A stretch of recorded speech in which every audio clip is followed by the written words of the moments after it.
Hello guys, welcome back to my YouTube channel. So ಇವತ್ತಿನ ವಿಡಿಯೋದಲ್ಲಿ ನಾನು ನಿಮಗೆ ನಾಟಿ ಕೋಳಿ ಸಾರನ್ನ ಹೇಗೆ ಮಾಡೋದು ಅಂತ ಹೇಳಿಬಿಟ್ಟು ತಿಳಿಸ್ಕೊಡ್ತಾ ಇದ್ದೀನಿ. ಇಂಗ್ರೀಡಿಯೆಂಟ್ಸ್ನ ನೋಡ್ಕೊಂಬರೋಣ.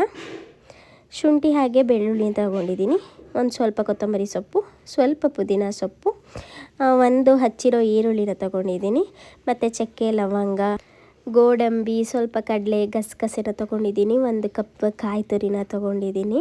ಸೊ ನೆಕ್ಸ್ಟು ಇಲ್ಲಿ ನಾನು 100 ಗ್ರಾಮಷ್ಟು ಧನಿಯಾ ಪುಡಿನ ತೊಗೊಂಡಿದ್ದೀನಿ, 2 ಸ್ಪೂನ್ ಖಾರದ ಪುಡಿನ ತೊಗೊಂಡಿದ್ದೀನಿ. ನೆಕ್ಸ್ಟ್ ತೊಳೆದಿಟ್ಕೊಂಡಿರುವಂತಹ ನಾಟಿ ಕೋಳಿ ಚಿಕನ್ 1 kg ಅಷ್ಟು ತೊಗೊಂಡಿದ್ದೀನಿ. ಇಲ್ಲಿ ಯಾವುದೇ ರೀತಿ ಮಸಾಲೆನ ಸಪ್ರೇಟಾಗಿ ಹುರ್ಕೋಬೇಕು ಅನ್ನೋದೇನಿಲ್ಲ, ಸಿಂಪಲ್ಲಾಗಿ ಮನೇಲಿ ಏನಿದೆಯೋ ಅದನ್ನು ಯೂಸ್ ಮಾಡಿಕೊಂಡು ಮಾಡೋದು ಹೇಗೆ ಅಂತ ಹೇಳಿ ತಿಳಿಸ್ಕೊಡ್ತೀನಿ. ಫಸ್ಟು ಒಂದು ಮಿಕ್ಸಿ ಜಾರಿಗೆ ಕಟ್ ಮಾಡಿ ಇಟ್ಕೊಂಡಿರುವಂತಹ ಒಂದು ಈರುಳ್ಳಿನ ಹಾಕ್ಕೊತಾ ಇದ್ದೀನಿ. ನೆಕ್ಸ್ಟು ಶುಂಠಿ ಹಾಗೆ ಬೆಳ್ಳುಳ್ಳಿನ ಆ್ಯಡ್ ಮಾಡಿಕೊಂಡು, ನೆಕ್ಸ್ಟ್ ಕೊತ್ತಂಬರಿ ಸೊಪ್ಪು ಮತ್ತು ಪುದೀನನ ಆ್ಯಡ್ ಮಾಡಿಕೊಂಡು ಗ್ರೈಂಡ್ ಮಾಡ್ಕೊತೀನಿ. ನೆಕ್ಸ್ಟ್ ಕುಕ್ಕರ್ನ ತೊಗೊಂಡು ಒಂದು 100 ml ಆಯಿಲ್ನ ಹಾಕ್ಕೊಂಡು ಅದಕ್ಕೆ ರುಬ್ಬಿರೋವಂತಹ ಮಸಾಲೆನ ಆ್ಯಡ್ ಮಾಡಿಕೊಂಡು ಹಸಿ ವಾಸನೆ ಹೋಗೋವರೆಗೂ ಹುರ್ಕೋಬೇಕಾಗತ್ತೆ. ಇದಕ್ಕೆ ಮಸಾಲೆ ಏನು ನಾವೇ ಹುರಿದು ರುಬ್ಕೋಬೇಕು ಅನ್ನೋದೇನಿಲ್ಲ. ಆಲ್ಮೋಸ್ಟ್ ಧನಿಯಾ ಪುಡಿ ಎಲ್ಲ ರೆಡಿ ಮಾಡ್ಕೋಬೇಕಾದ್ರೆ ಮನೆಯಲ್ಲೇ ಅದನ್ನೆಲ್ಲ ಹುರಿದು ಮಿಷಿನ್ಗೆ ಹಾಕ್ಸಿರ್ತೀವಿ. ಅದನ್ನೇ ಹಾಕ್ಕೊಳ್ಳೋದ್ರಿಂದ ಏನು ಪ್ರಾಬ್ಲಮ್ ಆಗೋಲ್ಲ, ಟೇಸ್ಟ್ ತುಂಬಾ ಚೆನ್ನಾಗಿರುತ್ತೆ. ನೆಕ್ಸ್ಟ್ ಇದಕ್ಕೆ ನಾನು ಒಂದು ಸ್ವಲ್ಪ ಅರಿಶಿನ ಹಾಕ್ಕೊಂಡು ಸ್ವಲ್ಪ ಕೈ ಆಡ್ತಾ ಇದಕ್ಕೆ ತೊಳೆದಿರೋ ಅಂತಹ ಚಿಕನ್ನ ಆ್ಯಡ್ ಮಾಡ್ಕೊತೀನಿ.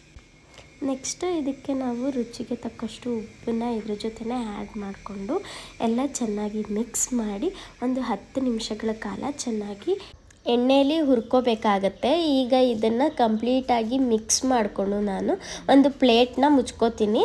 ಅದು ಒಂದು 5ರಿಂದ 10 ನಿಮಿಷಗಳ ಕಾಲ ಚೆನ್ನಾಗಿ ಎಣ್ಣೆಯಲ್ಲಿ ಫ್ರೈ ಆಗೋದಕ್ಕೆ ಬಿಟ್ಬಿಡಬೇಕು. ನೆಕ್ಸ್ಟ್ ಇದಾಗಿದೆ. ಈಗ ಸೊ ಓಪನ್ ಮಾಡ್ಕೊಳ್ಳೋಣ. ಇದನ್ನು ಅವಾಗ 10 ನಿಮಿಷ ಗ್ಯಾಪಲ್ಲಿ ಸ್ವಲ್ಪ ತೆಗೆದು ಕೈ ಆಡ್ಕೊಬೇಕಾಗತ್ತೆ, ಇಲ್ಲಾಂದರೆ ಸೀದ್ ಬಿಡೋ ಚಾನ್ಸಸ್ ಇರುತ್ತೆ ಬರೀ ಎಣ್ಣೆಯಲ್ಲಿ ಉರಿತಾ ಇರೋದ್ರಿಂದ. ಸೊ ನೆಕ್ಸ್ಟ್ ಇದಕ್ಕೆ ನಾನು ಏನು ಮಸಾಲೆ ಪುಡಿ ಮತ್ತು ಖಾರದ ಪುಡಿನ ತೆಗೆದಿಟ್ಕೊಂಡಿದ್ದೆ ಅದನ್ನು ಆ್ಯಡ್ ಮಾಡ್ಕೊತೀನಿ. ಒಂದು 100 ಗ್ರಾಮಷ್ಟು ಧನಿಯಾ ಪುಡಿನ ಆ್ಯಡ್ ಮಾಡ್ಕೊತೀನಿ, ಹಾಗೆ 2 ಸ್ಪೂನ್ ಚಿಲ್ಲಿ ಪೌಡರ್ನ ಆ್ಯಡ್ ಮಾಡ್ಕೊತೀನಿ. ಇದೆಲ್ಲ ಸ್ವಲ್ಪ ಮಿಕ್ಸ್ ಮಾಡಿಕೊಂಡು ನೆಕ್ಸ್ಟು ಸಪ್ರೇಟಾಗಿ ಒಂದು ಬೌಲಲ್ಲಿ ನೀರು ಇಟ್ಕೊಂಡಿದ್ದೆ, ಒಂದು ಅರ್ಧ ಲೀಟರಷ್ಟು ನೀರನ್ನ ಇದಕ್ಕೆ ಆ್ಯಡ್ ಮಾಡ್ತೀನಿ. ಕನ್ಸಿಸ್ಟೆನ್ಸಿ ನೋಡಿಕೊಂಡು ನೀವು ಸಾಂಬಾರು ಎಷ್ಟು ಬೇಕಾಗುತ್ತೆ ಅನ್ನೋದನ್ನು ನೀರನ್ನು ಹಾಕ್ಕೋಬೇಕಾಗತ್ತೆ. ಈಗ ನಾನು ಇದಕ್ಕೆ ನೀರನ್ನು ಆ್ಯಡ್ ಮಾಡ್ತೀನಿ. ಇದನ್ನು ಸ್ವಲ್ಪ ಚೆನ್ನಾಗಿ ಮಿಕ್ಸ್ ಮಾಡಿಕೊಂಡು ಮತ್ತೆ ಮಸಾಲೆಯಲ್ಲಿ 5 ನಿಮಿಷ ಚೆನ್ನಾಗಿ ಕುದಿಯೋದಕ್ಕೆ ಬಿಟ್ಬಿಡ್ತೀನಿ. ಏನಕ್ಕೆ ಈಗ ಸಪ್ರೇಟಾಗಿ ಕುದಿಯೋದಕ್ಕೆ ಬಿಟ್ಕೋಬೇಕು ಲಿಡ್ ಕ್ಲೋಸ್ ಮಾಡೋದಕ್ಕಿಂತ ಮುಂಚೆ ಅಂತ ಅಂದರೆ ತುಂಬ ಚೆನ್ನಾಗಿ ಉಪ್ಪು ಖಾರ ಎಲ್ಲ ಚೆನ್ನಾಗಿ ಹತ್ತುತ್ತೆ ಮತ್ತು ಟೇಸ್ಟು ತುಂಬ ಚೆನ್ನಾಗಿ ಕೊಡುತ್ತೆ. ಈ ಕುದಿಯೋ ಗ್ಯಾಪಲ್ಲಿ ನೆಕ್ಸ್ಟು ಒಂದು ಮಿಕ್ಸಿ ಜಾರಿಗೆ ಅರ್ಧ ಕಾಯಿ ತುರಿನ ತೊಗೊಂಡಿದ್ದೀನಿ. ನೆಕ್ಸ್ಟು ಇದಕ್ಕೆ ನಾನು ತೆಗೆದಿಟ್ಕೊಂಡಿರುವಂತಹ ಸ್ಪೈಸಸ್ ಏನಿದೆ, ಒಂದು ಕಡಲೆ ಹಾಗೆ ಗೋಡಂಬಿ, ಚಕ್ಕೆ, ಲವಂಗ, ಗಸಗಸೆನ ಆ್ಯಡ್ ಮಾಡಿಕೊಂಡು ನುಣ್ಣಗೆ ಗ್ರೈಂಡ್ ಮಾಡ್ಕೊತೀನಿ. ಈಗ 5 ನಿಮಿಷ ಕುದ್ದಾದಮೇಲೆ ನಾವು ಈ ಗ್ರೈಂಡ್ ಮಾಡ್ಕೊಂಡಿರೋ ಕಾಯಿ ಏನಿದೆ ಅದನ್ನು ಹಾಕಿ ಮಿಕ್ಸ್ ಮಾಡಿ ಇನ್ನು ಸ್ವಲ್ಪ ನೀರೇನಾದರೂ ಬೇಕಾದರೆ ಆ್ಯಡ್ ಮಾಡಿಕೊಂಡು ಲಿಡ್ನ ಕ್ಲೋಸ್ ಮಾಡಬೇಕಾಗತ್ತೆ. ಸೊ ಲಿಡ್ನ ಕ್ಲೋಸ್ ಮಾಡಿದ್ದಾದಮೇಲೆ 1ರಿಂದ 2 ಕೂಗನ್ನ ಕೂಗಿಸ್ಕೊಂಡ್ರೆ ಸಾಕಾಗುತ್ತೆ ವಿಷಲ್ನ.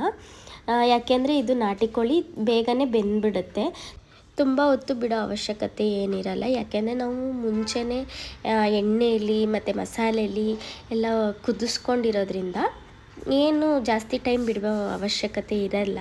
ಸೊ ಈಗ ಲಿಡ್ನ ಕ್ಲೋಸ್ ಮಾಡಿದ್ದೀನಿ. ನೆಕ್ಸ್ಟು ವಿಷಲ್ ಕೂಗಿಸ್ಕೊಂಡು ಸಾಂಬಾರಾಗಿದೆ, ನೋಡ್ತಾ ಇರ್ಬೋದು ಹೇಗಿದೆ ಅಂತ ಹೇಳ್ಬಿಟ್ಟು.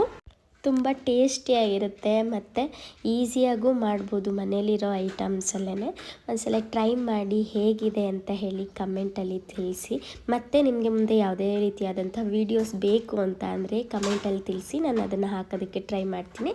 ಮತ್ತು ಚಾನಲ್ನ ಸಬ್ಸ್ಕ್ರೈಬ್ ಮಾಡಿ, ಲೈಕ್ ಮಾಡಿ, ಶೇರ್ ಮಾಡಿ, ಕಮೆಂಟ್ ಮಾಡಿ. Thank you for watching. Keep supporting. Bye bye.